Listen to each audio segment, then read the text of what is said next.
ഇന്ന് മെയ് 22. ആദ്യമായിട്ട് ഞാൻ ജോലിക്ക് പോയത് ഒരു മെയ് 22-ാം തീയതി ആയിരുന്നു. ഞാൻ പഠിക്കണ സമയത്ത് തന്നെ ഈ മേഖലയിൽ വർക്ക് ചെയ്യണവരാരൊക്കെ ഉണ്ട് എന്നൊക്കെ അന്വേഷിച്ച് ഞാൻ അവരുടെ അടുത്തൊക്കെ ചോദിക്കും.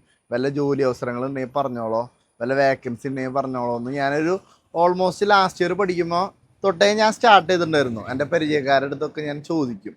അങ്ങനെ എക്സാം കഴിഞ്ഞ് പിറ്റേ ദിവസം ഞാൻ ആദ്യമായിട്ട് പ്രാക്ടിക്കൽ എക്സാമൊക്കെ കഴിഞ്ഞ് ഒരു മെയ് 22-ാം തീയതിയാണ് ഞാൻ ആദ്യമായിട്ട് ജോലിക്ക് പോണത്. അപ്പോൾ പറഞ്ഞു വന്ന കാര്യം എന്താണെന്ന് വെച്ചാൽ, ഇന്ന് പഠിച്ചിറങ്ങുന്ന കുട്ടികൾക്ക് ഞാൻ ആയിട്ട് കുറേ കുട്ടികളെ നമ്മൾ പഠിച്ചിറങ്ങുന്ന കുട്ടികളെ നമ്മൾ നേരിട്ട് കാണുന്നുണ്ട്. പക്ഷേ ഈ കുട്ടികൾക്ക് ആർക്കും ഡൗട്ടുകളില്ല. അതെന്താ സംഭവം എന്ന് വെച്ചാൽ, ഞാനൊക്കെ ഈ മേഖലയ്ക്ക് ഇറങ്ങുന്ന സമയത്ത് എനിക്ക് എന്ത് കണ്ടാലും ഡൗട്ടാണ്. നമ്മൾ കാണാത്ത കാര്യങ്ങളാണ് പുതിയ സൈറ്റുകളിൽ ഉണ്ടാവുക.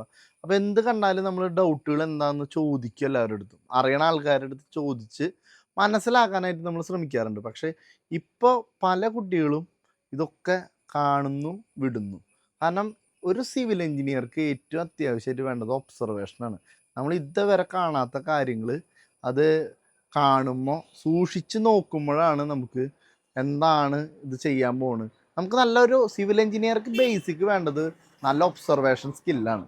അപ്പോൾ അറിയാത്ത കാര്യങ്ങൾ ചോദിച്ച് നമ്മൾ മനസ്സിലാക്കണം.